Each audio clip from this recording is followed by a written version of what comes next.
Greetings. Thanks for being here on the Do Business Better podcast. It's me, Damian Mason. Got a great show for you today. 3 marketing mistakes that businesses make. And I have a guest that knows exactly what mistakes businesses make because she has been advising businesses for the last 13 years on how to market their businesses. Her name's Angie Carel. You might know about Angie if you've read my book, Do Business Better, because Angie and I have been working together since 2007. Her company is IBA Design and Marketing in Roanoke, Indiana. She has 5 employees. So she is a business owner herself, and her business is helping brands be present, be out there. Angie is going to tell you the 3 marketing mistakes that you might be making and that she sees every day in her business. Her name is Angie Carel. Welcome to the Do Business Better podcast. Thank you. All right. So what you and I talk about when we're not recording is my business. And I obviously feel very good about the work you've done for me, helping build my business. You've laid out my books, you handle my website, you do video and you do audio, and you do a lot of things for these companies. Tell us about your customers. Who are your clients? Well, we have a variety of customers. We have small businesses, large businesses. We have a lot of startups that come in the door that are starting from scratch, that don't even have sometimes a company name. We have a lot of companies that come to us when they're in a phase of rebranding or passing the ownership from one generation to the next. And so the older generation has been set in their ways, and then the newer generation is trying to be more innovative. And all types of industries, from medical to entertainment to high tech, just a very eclectic group of clients. Yeah, and the thing is, I point out in my book, Do Business Better, which I'm holding in my hot little hands right now, Do Business Better. There's a difference between advertising, marketing, and selling. And I mean, people could disagree with me. If you were a Madison Avenue advertising executive, you might have a different take on this. But I say marketing is telling the world what you are, who you are, what you do. We're General Motors, whatever. And then advertising is reaching out to a more specific group within the world and saying, here's what we can do for you. And then selling is going to those people on a personal level and asking them for their business. Here's who we are. Here's what we do. Here's what we can do for you. And we would like your business now. That's the difference between marketing, advertising, and selling. Did I miss it? Am I right on that? No, I agree with you. I think the marketing encompasses much the bigger picture, and you ask yourself not just what am I advertising, but why, what is my company's story? And then you define, make definitions of those types of things. And then you narrow down who's my target audience? And then what do they respond to? And that defines your advertising, your avenues, social media or web, or, and then, sales is sales. And we don't claim to do sales. No, you don't claim to do sales. You are on the branding and marketing side. So if I'm a business, and it doesn't matter new or not new, this is especially probably for newer businesses, these marketing mistakes, but you and I both can agree, you see marketing mistakes all the time from companies that have been around 5 years, 10 years, 20 years, whatever. Give me rule number 1, or shall we say mistake number 1 that you see businesses make when it comes to their marketing effort. When a company, it's always surprising when a company comes to us for marketing efforts when they're desperately trying to catch up and has not been doing marketing for the times that they're really busy. And right now the economy is, at least for our clients, everyone seems to be doing well. They're growing, they're hiring employees, things are good, but our most successful clients are still doing the same amount of marketing or making the same effort right now to be prepared for when the economy changes, when their product changes, when their customers change, so that they aren't trying to catch up later. So I think the biggest mistake, or one of the bigger mistakes that companies make, is not to have a consistent effort of marketing when times are good or times are bad. Okay, I love this because I have an article that I've just written that you, in fact, are going to be using, and it's about, one of the topics is that very thing. I've been in this for 25, and I'm almost to start my 26th year. And I can tell you that I've always looked at marketing and outreach as one of the most important things that my business does. And there's people that are really backward about this. I call them backward ass marketing minded people because they said, well, business must not be good if you got to go around advertising. I'm like, are you stupid? Well, you must really be desperate if you got to be, spend all that money on marketing. I'm like, Coca-Cola spends 11% of their revenue on brand building and customer outreach every year. Accidentally. And I always say this, Angie, ask anybody, are you more well known than Coke? The answer, of course, is no. Nobody is more well known than Coke. Yet they spend 11% of their annual revenue back in brand building. That's the best answer I can give you right there. There's this misconception that marketing is to acquire new clients, constantly new clients, new clients, new clients.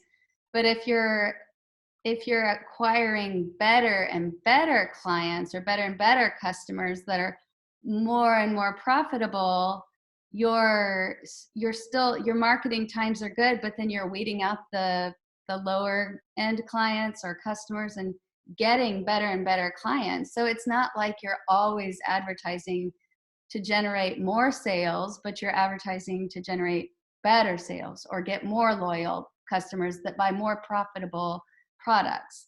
So it should be a constant effort. Actually, in a communications and advertising class I took way back at Purdue University when I was a student there, they talked about a certain amount of your outreach dollars are spent just to make sure your existing clientele still feel good about doing business with you. Mm-hmm. In other words, I'm going to still be a fan of Ford F-150s, let's say. But when I see a Ford F-150 truck commercial, it makes me feel good that I bought one, and it's going to make me want to buy another one. There's a certain amount of that. You talk about the mistake they make is they only invest when business is bad. And so, yeah, it's this idea that, well, things are so good, why would I bother spending money on my marketing effort? You just told me a couple reasons why. Any other thing that we can talk about in that regard? No, no, I've just seen it over and over and over.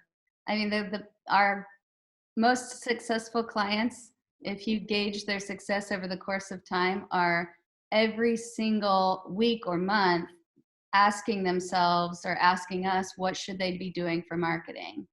I mean, so it's just, for me, I've just seen it over 14 years. It's not something that I even had to be taught. Like, experience has taught me that if you want to be a successful business, you have to invest in marketing constantly. Yeah, it's a consistency of effort. I look at my own business, and what I need to do is always be present. I need to make sure that there's always folks that realize here's what I'm doing and here's what I'm putting out. And there's folks who would say, well, Damian, writing an article isn't really marketing. You, of course, understand that it is, because if I write an article and I put it out there, it is a form of marketing because it's saying, hey, world, here's my take on this subject, and here's how you can benefit from my take on this subject. People, I think, get it wrong when they think marketing is all just putting ads in the yellow pages or whatever. Marketing really looks a lot different than it did 20 years ago. Expand on that for me. I think, well, it does look different because there are thousands of avenues now that you can market on. And it's not just placing an ad in a newspaper. I mean, everything is interconnected. And when you post a blog article, every keyword is searched by Google. And that then connects with your Google rankings and your Google ads, how they're working for you. And then your social media, the posts that you make on social media, those words are connected to your Google ads, are connected to your website, and everything just works together. I feel like today, even versus 15, 14 years ago, there are a ton of little things that you need to be doing versus one or two big things. Mm-hmm. And that's why, and it gets very, very complicated. Many people think that they can just do it by themselves, but it's very, very tricky and very complicated today to do the same marketing. Since you and I both agree on the subject, the number one mistake is that the businesses, new or established, make is only investing when business is slow. I always say it's like fits and starts. It reminds me of people who are going to get in shape for their New Year's resolution. So they go like crazy for 3.5 days, whatever, a week and a half, right? And then by January 12th, they're done. And then spring break rolls around and they're going to be on the beach with their family and they don't want to look like a fat slob. So they go on a crash diet and go to the gym for 5 days. And they do that in mid-March, late April, whatever, mid-March, April. And then they don't do it again until, so it's like fits and starts. 3 times a year you decide you're going to become fit. And then you start and then you don't. That's what these people say. I'm going to only invest now because I'm slow. And then, business is good. I don't need to be spending that money on marketing. So the lack of consistency means who's going to be better off long-term? The person that exercises regularly with consistency versus just doing it for spring break. Same thing on marketing. And people say, I'm so busy. I'm just so busy. I can't do marketing right now. I just can't even think about it. I'm just so busy. But they're busy sometimes doing business with the wrong customers, or they haven't, it's not smart work necessarily. And when you inject a little bit of marketing into the process, then you can be less busy and still get the same amount of sales.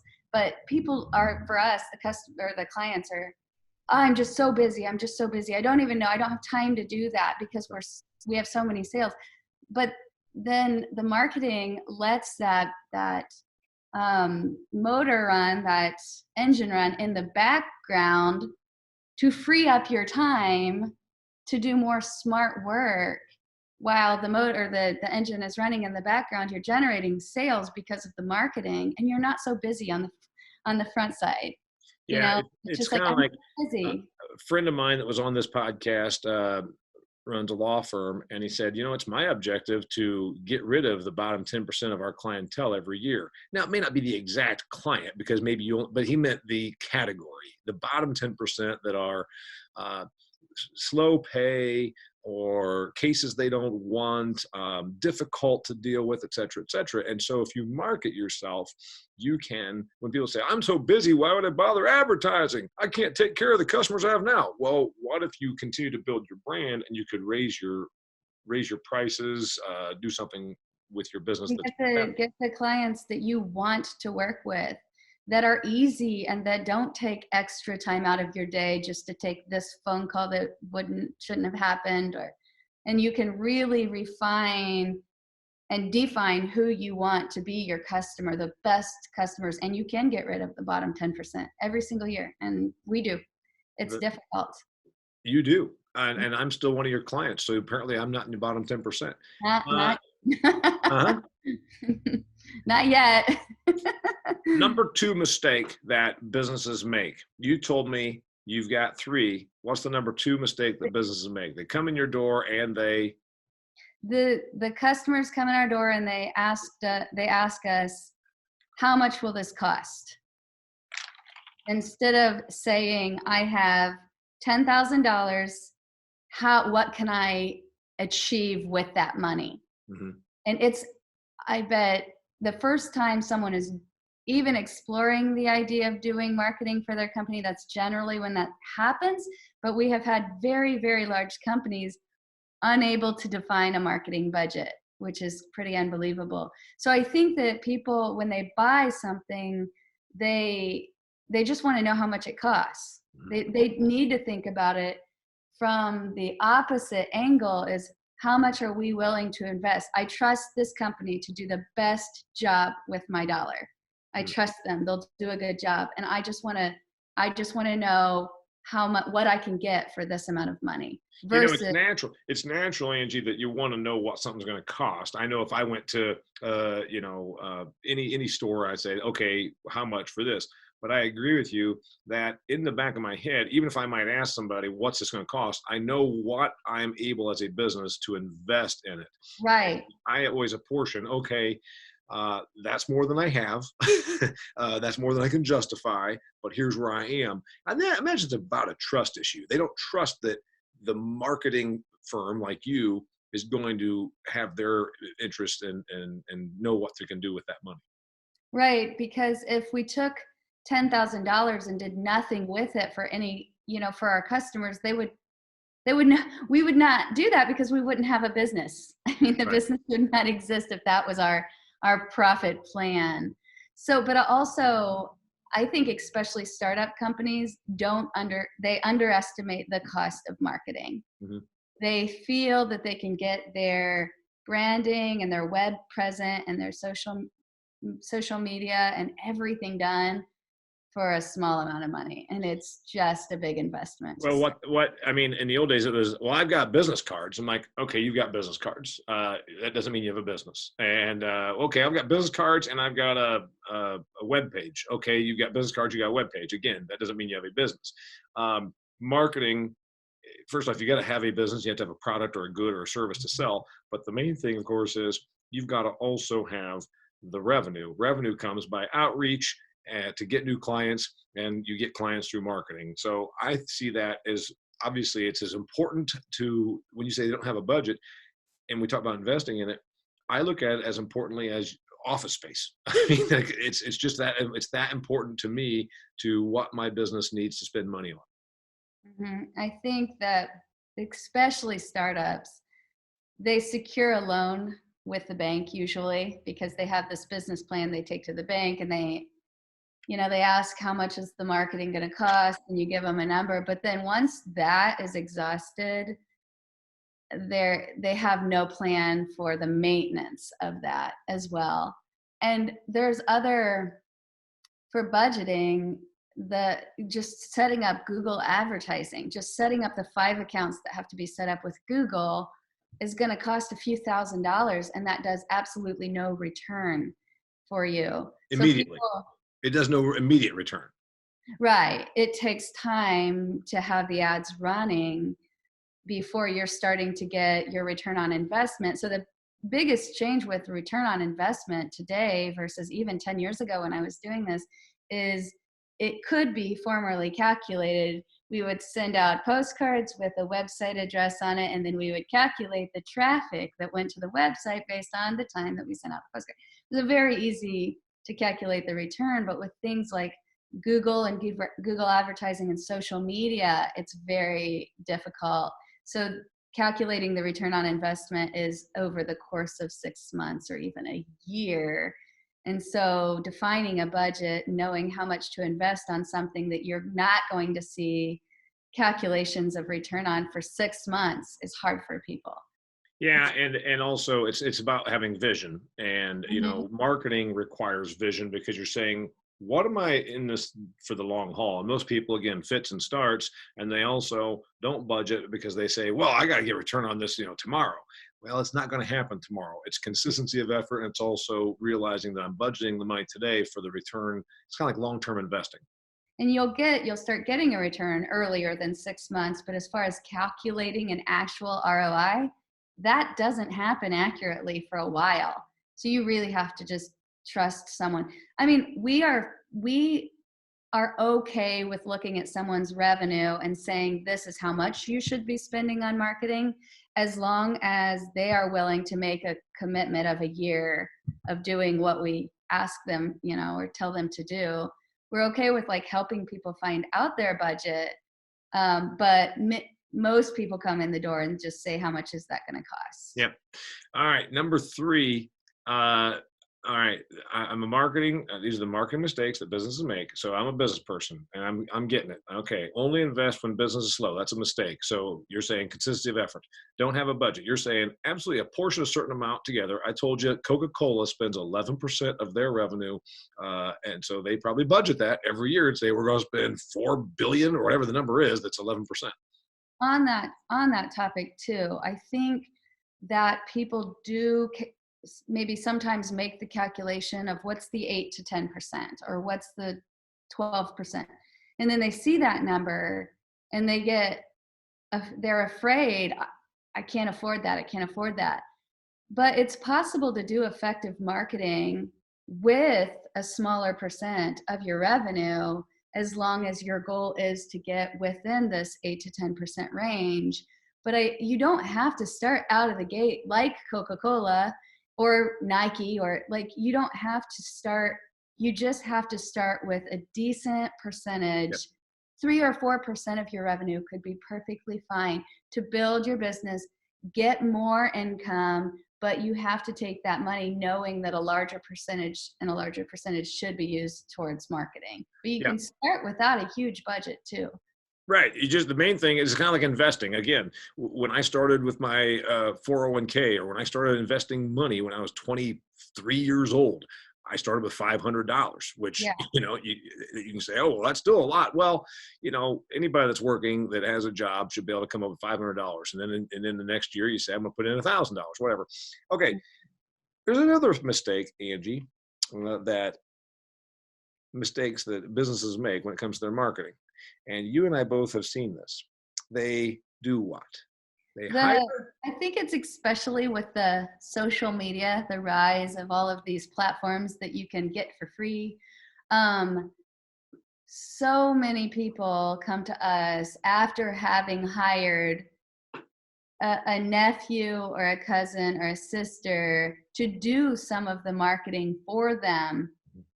And I think it's a big problem when you hire someone to do your marketing that is not vested in the success of your company, because it may be fun for them at first. Mhm. The person that you hire, oh, this is exciting, I want to post on Instagram every day because I like my aunt's business, but it does not last, and it goes away. Their excitement goes away quickly, and then they don't know what to post. They don't know who the audience is on Instagram. And so they might be posting something that they think is cool, but it has absolutely no effect on the audience of Instagram buying the aunt's product. You see, So what I think is just brilliant right there is that, okay, yeah, so I've got this business, let's say, and I've got, my 8 employees, and we're doing fine. In fact, I'm so damn busy. I just know I'm supposed to be on social media. But you know what? My nephew's a whiz at that. My daughter is a whiz at that. Well, your daughter might be a whiz, but probably is not going to be like a professional branding and advertising and marketing person, or an agency such as yours, as saying, yeah, well, the demographics that for your company are this, and the demographics over here on Snapchat are that. And also, like you said, consistency of effort. Tell me the last time a 17-year-old niece of yours actually was consistently doing the work that you need done for your business. That doesn't happen. You're right. no, it happens on their own time, and it slowly becomes less and less of a priority. But I think it's really important to note that with social media in general, that you have to have a marketing hat on when you're making the plan for posting on these platforms, because there's a very, very defined specific audience for each platform. And there is stats on what types of posts get reactions, what times of day they're posted, what they say, the words you use in the post. There's a ton of information, and you have to have years of doing this before you can actually, they may get a lot of likes. They may post something on Facebook that gets a lot of likes, but your goal is to generate sales or get inquiries, or it's not to just get a lot of likes. 50 likes aren't nearly as important as one person going to your website and submitting a contact And form. it's interesting that you keep using the social media example. I've seen this, and you have certainly over our years of experience. Well, my cousin's a real whiz at building websites. Like, well, is that their business? Well, no, he works for the phone company, but on the side, like, look at this, he put together this. I'm like, okay, are all the search, is it got everything that makes it searchable? Is it also got a great interface that works on your phone as well as, a handheld device? Well, I don't know, but he's a real whiz at this. I'm like, no, he's a goddamn telephone lineman who piddles around on his computer at night. He is not a professional website company, design company. Yeah. So we see it not just with social media, which you use the example, these folks that say, I'm going to have this business. Here's what I'm going to do for marketing. I'm going to have my cousin who's a whiz at this stuff. It's not just social media. It's also a website or even design. And you see that also. We run into a problem where someone has someone else doing some work for them, but it doesn't complement the work that we're doing. So say this person is spending $1,000 to advertise on Google every month, but then they have their niece who does websites in the back. So they're just going to have their niece throw together the website. But these efforts that are for Google are not going to be nearly as effective unless the website talks to Google correctly. And so and you know this because you have many projects going on at any given time, everything has to seamlessly work together. And Yeah, so it's the intentionality of effort that you're talking about, and congruence. It's bringing it all together. Like the left hand knows what the right hand is doing. And yeah, when the mistake is, well, I've got a cousin that's a real whiz at this, and then my daughter is really she's on her phone all the time, so she's brilliant at Snapchat. Well, is she a marketing genius? Does she know how to build your brand? You have a snowplow company. Is she in and touch with who your clientele is? No. not so much the amount of money that you save by not hiring, it's the amount of money that you lose based on not having it done right in the beginning when everything else was working. But there's another flip side to this. I had a client in the office last week desperately asking for advice on how to tell X person that she didn't want her doing the work for her anymore because she's a longtime family friend. And it was going to cause a lot of friction in the family, and she was worried about losing a friendship with her. And I just thought to myself, that is a good enough reason. Why? Because you don't know for sure that they will do a great job for you. Chances are they won't. But there will come a time with this family friend or college student that you will have to tell them, I'm going to go somewhere else. I need to use someone else. And that's a hard conversation to have if it's someone that you're close to. Yeah. So it's just not something that I think it's a mistake. I think it's a big mistake that people make.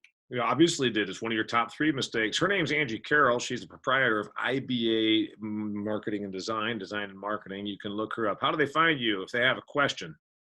Well, you can find us on Facebook, Instagram, Twitter, Snapchat, or LinkedIn. And we have a website, www.iba, B as in boy, design, singular.com. Her name's Angie Carel. She just gave you the 3 marketing mistakes businesses make. This is not unique to new businesses. We see this with established businesses. We see this all the time. Number 1 mistake, they only invest when business is slow, thinking, oh, things are slow, I got to spend money on marketing. No, you should do it all the time with consistency. Number 2 mistake, they don't have a budget. When they don't have a budget, then they're obviously not being serious about what they plan to invest for a long-term strategy. Number 3 mistake, I'll let you take this one. Number 3 mistake that these businesses make when it comes to marketing, Angie? Don't hire a family friend. That's right. Hire a professional, and instead of someone that's your kid that is a brilliant whiz at Snapchat, because that's not really probably what your branding effort needs to be. It needs to have consistency, and it needs to also have congruency between all of your efforts, right? Yes. Fantastic. Thanks for being here. Yep. Till next time. What's that? I said, thank you for having me. Oh, you know what? Always. It's a great pleasure. All right. Until next time, this is the Do Business Better podcast.